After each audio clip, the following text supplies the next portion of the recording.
You need God. But there's two levels of this.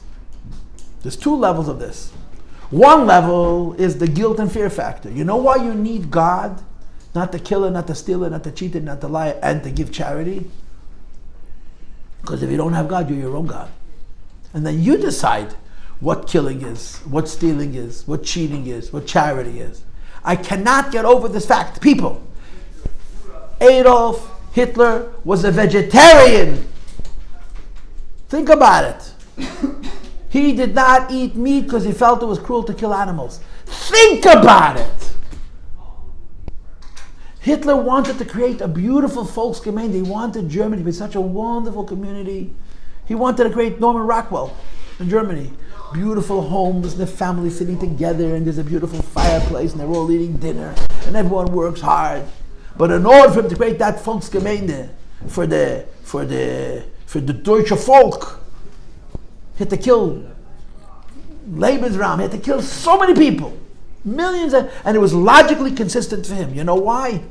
Because he was God. What's the first of the Ten Commandments? I am God. There shall be no God to me other than myself. Hitler was a perfect practitioner of that. When you make your own laws, so you need the Eibishter not to go cuckoo. You need Hashem. Say, excuse me, don't murder me. Don't even murder the guy you don't like, the person who's in the space that you think you're entitled to, because he doesn't belong to you. So you need the Eibishter for that. But there's another thing. And this is the difference in Perek Gimel and Perek Dalet. One thing is you need the Eibishter, because if you have I told you this once before. A lot of people are working on Sheva Mitzvahs. I don't work, I think and talk about it. That's what I do. I talk. I beat a kettle. That's my life. I beat a kettle. But I'm so obsessed with the Sheva Mitzvahs. I really feel this is what we need. The answer to all of this is we have to teach Goyim Sheva Mitzvahs. Teach Goyim Sheva Mitzvahs. Teach Goyim Sheva Mitzvahs. When the Rebbe spoke about Sheva Mitzvahs in the Nech, what did he call it? Some people call it Towards a Meaningful Life. Other people call it 7 for 70. There's all kinds of... But what did the Rebbe call the Sheva Mitzvah campaign? And I've never seen anybody highlight that. I know because I lived it. I was your age when the Rebbe spoke to Sichas. I remember where I stood when the Rebbe introduced the campaign of Sheva Mitzvah Nech. And you know what the Rebbe called it? An eye that sees, and an ear that hears, and everything you do is written in a book. That's what the Rebbe called it. In other words, you know what Sheva Mitzvah for is? The Goy has to know. I remember the Rebbe saying to a Goy, Ata, Osid, Lite, Din, V'cheshben. You're going to go... You're going to live 120 years, and you're going to become body temperature, and they're going to put your remains in the ground, and your neshama is going to go l'mayla, and you're not going to have your drinking buddies. You and God. And he's going to say, why'd you do this? And you're going to have to answer. That was the Rebbe's approach to Sheva Mitzvahs. It is meaningful, and it is beautiful, and it is moral, and it is correct, but the underlying issue is people are going to do the right thing because they have a reason not to. And the reason is not because they decided logically. The reason is because I decided today I'm going to be nice. It's because Hashem said, and Hashem is going to hold me accountable. But that's only one level of this Vov. Ve'eila HaMishpatim. The simplest laws are connected to Sinai. You know why you're not allowed to kill? Because God said, not because it makes sense. You know why you're not allowed to steal? Because God said, not because it makes sense. So the first layer for why you need God is because without God, you're your own God. But there's more. What's the more? Some of the mitzvahs don't make any sense at all. Which ones don't make sense at all? Basa b'cholav, shatnez, paraduma. Wait. So the Rebbe says in our Maimon there's a third issue. If the first issue is you need God, because without God you're going to make up your own rules. You're going to justify anything you want. If the second issue is you need God for the past, that don't make sense. Issue number 3 is nothing makes sense. Not a word of it. Without God. Giving tzedakah, honoring your parents. I know this in my own life. There's no mitzvah that makes more sense than kibbutz avei. Period.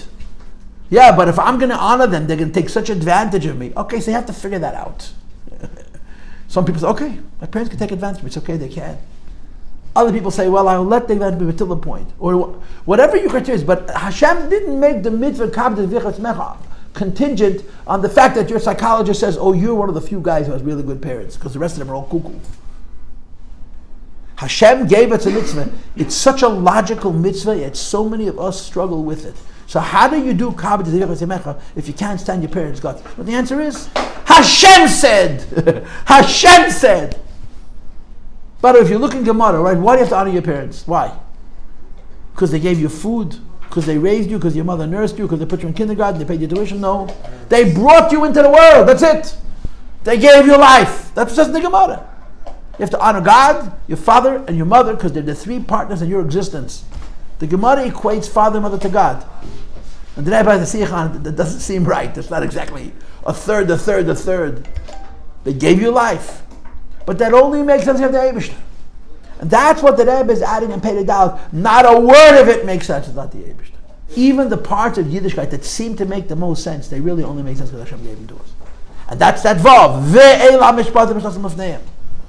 Number one, morality doesn't come from you, you can't change it. Number two, the parts of Judaism that you don't understand, you got to do anyway. Number three, none of it really makes sense without Hashem. And that, if you're learning the Maimed, that's what Perek Dalet, that's what Perek Gimel. So if you'll do me a favor, I'm going to read one line. Page Kuf Pei Zayin, first paragraph, second line from the end.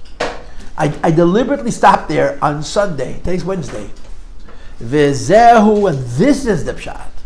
Shayavonim rosu lashkichem teresecha. The Greeks, the Syrian Greeks, want us to forget that Torah comes from Hashem. So in Perek Gimel we said, just do the mitzvahs that make sense, don't do the mitzvahs that don't make sense. But in Perek Dalet we're saying, if you take God out of Judaism, there's nothing left.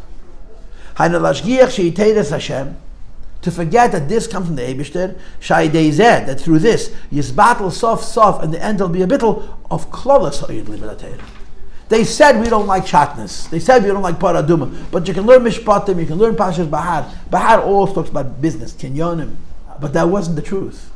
The truth says he wants you to forget all of it. Because all of it's divine.